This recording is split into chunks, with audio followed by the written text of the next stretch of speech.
The Florida Horse Podcast is presented by the Florida Thoroughbred Breeders and Owners Association.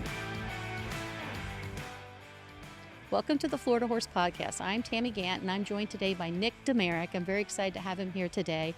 He's a legend in our industry here in the Florida Thoroughbred industry and one of the top consignors for sales horses across our nation.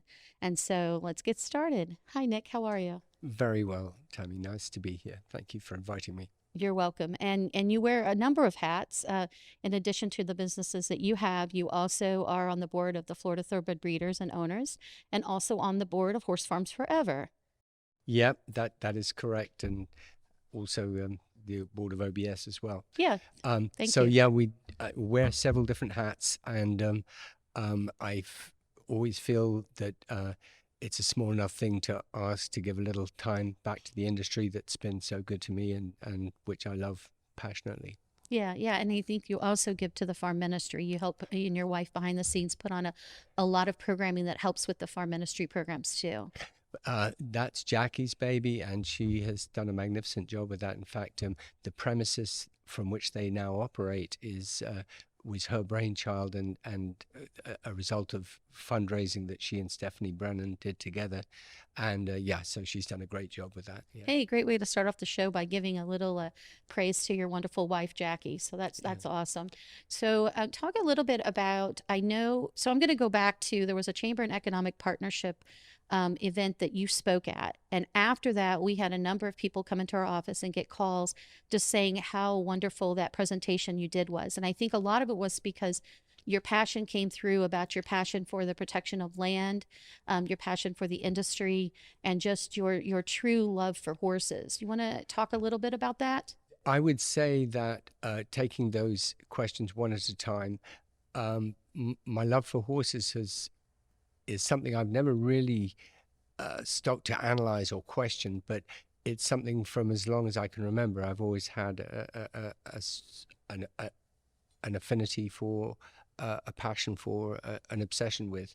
Ever since you were very little, since like you I was had very access little. to horses? That is correct. And in fact, my mum and dad were terrific in that they supported that love, although it didn't directly come from them. So I grew up showing ponies as a kid and sort of graduated to eventing and little pointing and steeplechasing, and then ultimately into the racing, the flat racing side of things, and lived and worked in Australia for 3 years, worked for Australia's perennially leading trainer, Tommy Smith, at that time, and worked for a number of trainers in England, and also worked in Ireland and several other countries. So that is something that has been a recurring theme throughout my life, although I've done a few other things at odd moments, including some journalism, picking apples, restoring houses, working in the mines, one or two other little odds and ends. But I did notice that on your website. So if anyone wants to go read about that, it is very diverse. Other things related to kind of the intertwine with the horse industry for sure. Absolutely. And the land, in answer to your second question, of course goes hand in hand with the horse business. But I think we are so blessed in that we not only work in an industry which we are passionate about and which we love, but also in an environment that is conducive to one's mental and internal well-being. In a typical morning when I'm training in the winter, I'll be sitting on my pony and I'll be watching my horses train on the track, and I'll see a red streaked sunrise over to the east and a skein of geese flying across that, and I think to myself, this is my office, this is my place of work. I mean, how blessed am I? And I think that many of us in this industry feel that way, that we work in a wonderful physical environment, and I feel that anything we can do to protect that, it is incumbent on us to do that. And so with a rapidly growing city like Ocala, I think we have to be careful to manage growth intelligently and with the future generations in mind. Yeah, that scenic vista that like you said, we take for granted if we have a farm that we're out in and we enjoy. That scenic vista is really powerful for other residents, our community, and our citizens, because some of the reasons they move here is to see those horses grazing in a pasture, or to drive by OBS and see horses training on the track. And that's just as meaningful to them as it is being in our own home office, if you will. I think so. I think the aesthetics of this beautiful part of the country, one of the big magnets that draw people here, obviously the equine infrastructure that goes along with that, the equine clinics, the feed companies, the blacksmiths, the veterinary expertise, all of the satellite industries that go along with this business, and they all kind of sort of make it appealing to any aspect of the equine industry, particularly thoroughbreds, but also, as we all know, sport horses are becoming a bigger and bigger presence in Marion County, and we've always had Arabians, we've always had quarter horses, and certainly some standardbreds too. So I think that not just the aesthetics, but also the infrastructure behind the horse industry also are a big magnet for people moving here. For sure. I think, you can add that Paso Finos to the list, because I said Central Florida is now Paso Finos, and it's so many diversity of breeds. And it really does truly make us horse capital, because those top practitioners, like you said, the resources of the feed mill. And then you've also got just the water, the mineral rich water, in addition to, so you've got the aquifers, spring fed aquifers, and that limestone ridge that runs here that really produces there's a really great soil for the grasses. So there's a lot of natural things here for sure. We have, as you say, that fantastic number 8 soil and this pristine aquifer, which kind of waters the pastures. And we have wonderful wildlife in this part of the state as well, including beautiful clear springs, wetlands, lovely coastlines, all of which combine with the aesthetics of the pasture and farmland around us to make this a very appealing, and I should say recently discovered on a much bigger scale, part of the country. Yeah. And, when people come to Central Florida, maybe they came for World Equestrian Center, or maybe they came for Ocala Breeder Sales, the worldwide leaders in 2-year-old sales. But they come here, and what they fall in love with is the friendliness of the people, the top-notch horsemen, but also this beautiful springs and forest that all surrounds us in this natural setting. And so that preservation becomes so very important, because we have the national forest to one side, we've got our spring-fed areas to one side, and we've got our horse farms and agriculture, which is not just the equines here. So there is that finite thing of the farmland preservation area is super important at that point, because there's no more land to give. Well, that exactly right. So we have urban growth, designated urban growth areas, and I think that additional housing and additional business construction should be kind of encouraged to stay within those urban growth areas. It feels like it is. So you notice today when we're driving around, you see, like even today I noticed, oh wow, on this road there was a field that wasn't in use at all, and it wasn't an agriculture field, but now it is a family apartment complex. And I said, well, that's inside the urban growth boundary. That's what we really want to see. Absolutely. That is exactly what we want to see. And that's exactly what I mean by sort of intelligent growth and careful planning. The flip side of that is that, we have over the last 2 decades or so lost a lot of farmland to growth and development.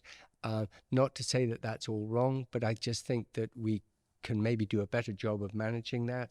And I think that now there is a heightened awareness, partly through the activities of Horse Farms Forever, of this very important fact. And we have, that is to say, Horse Farms Forever has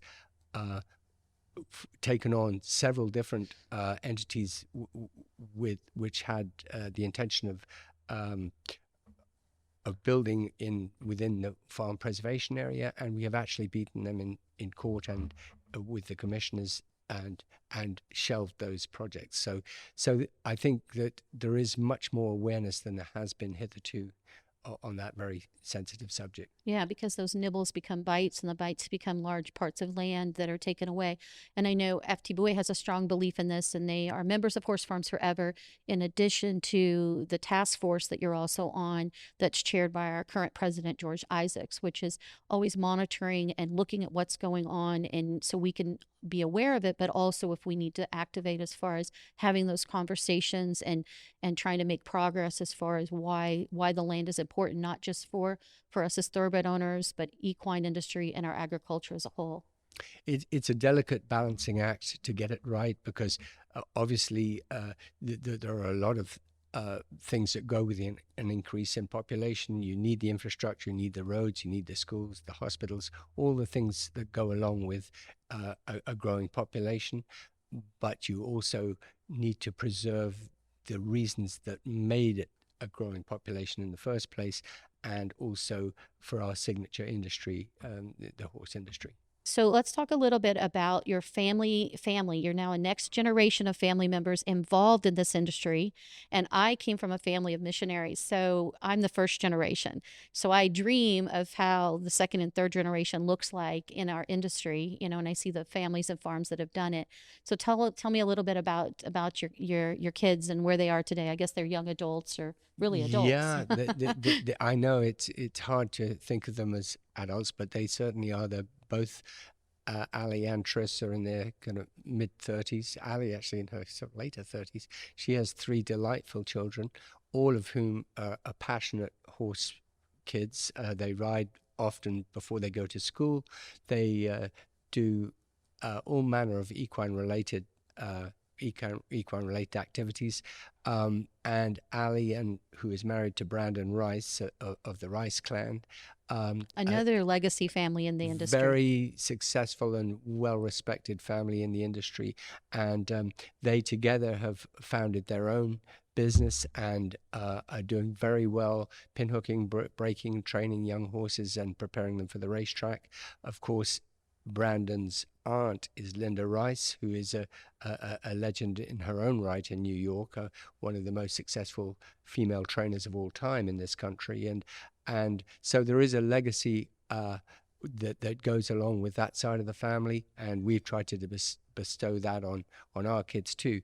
My son Triss, who is married to a French-Canadian lady by the name of Valerie, has also done very well in the business in his own right, and has gleaned a clientele of his own quite independently of what I have been able to sort of put in front of him. And Jackie and I should say, are transitioning first of all, our sales agency, and secondly, our broader business in favor of Triss and Valerie, who are geographically, they run their own business independently of us, but parallel to our business. That we share a racetrack. We use the same racetrack.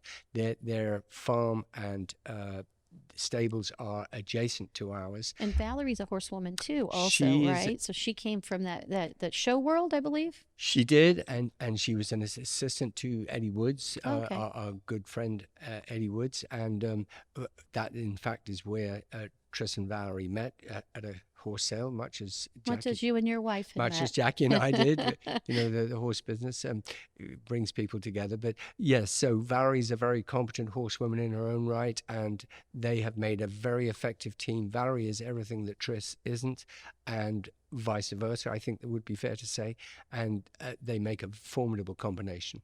So I have to say a little brag about Allie.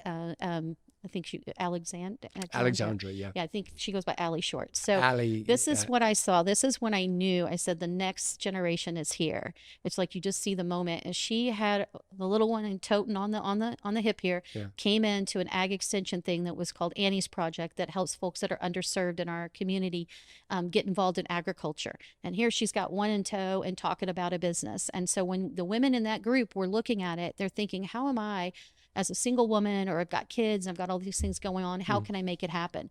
And Allie walks in with the brightest of confidence, with her on the hip, doing other things while waiting for her session, and talks about what that looks like. And I think that it shows that, you know, with some hard work, dedication, some incredible horsemanship skills, that people can get involved in agriculture. So she's giving back. But to see that with the youth, because I think, like you said, they ride ponies in the morning, they ride horses, you're always on a horse. I think that carries through to other people, and they really see you're not only, you know, bringing horses through different programs to sell and have a breeding program, you're also living that life.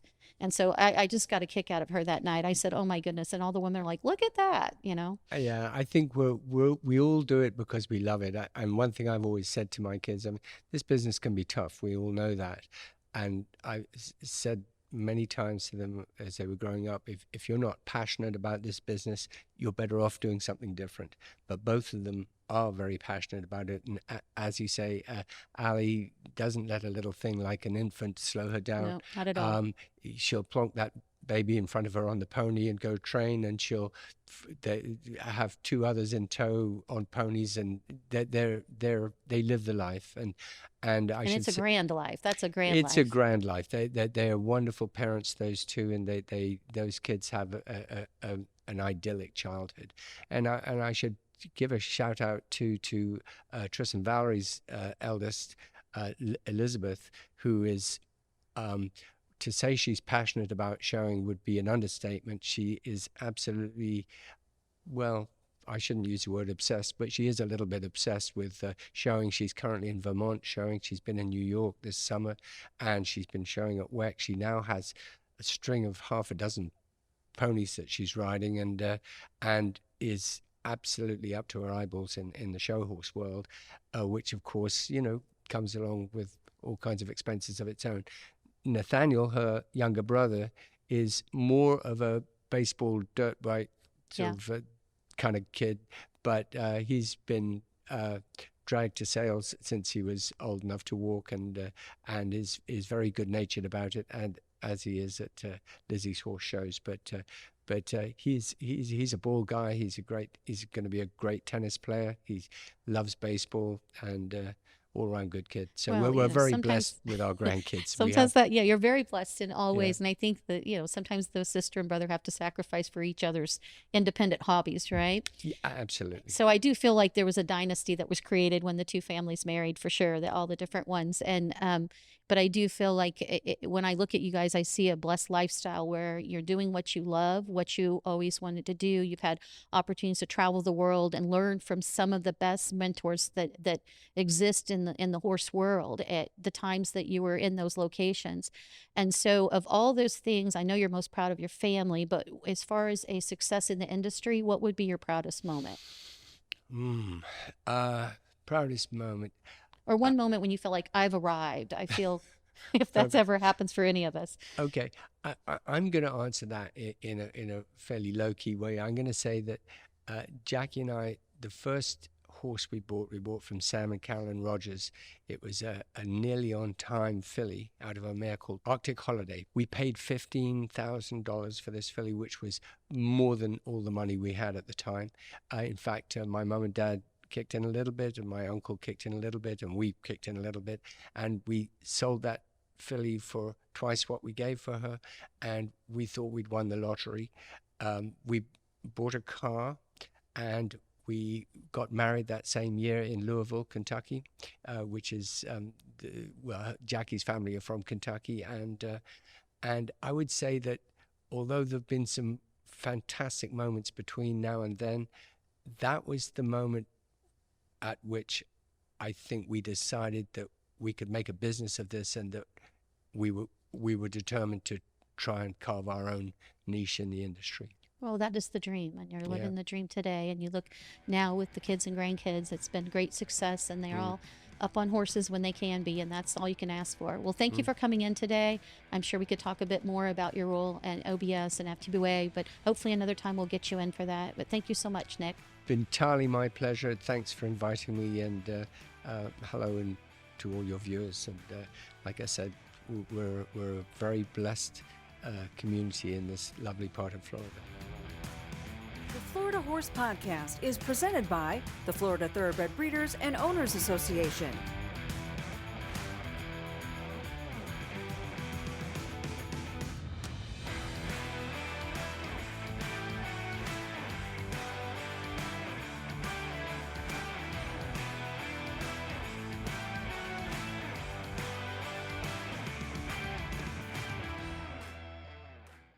The American Horse Council encourages Florida horse owners and businesses to take the Economic Impact Survey.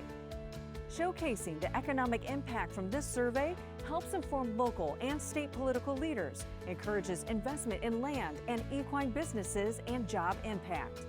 Take the survey today. Visit horsecouncil.org. This public service announcement is brought to you by Horse Capital TV and the Florida Thoroughbred Breeders and Owners Association.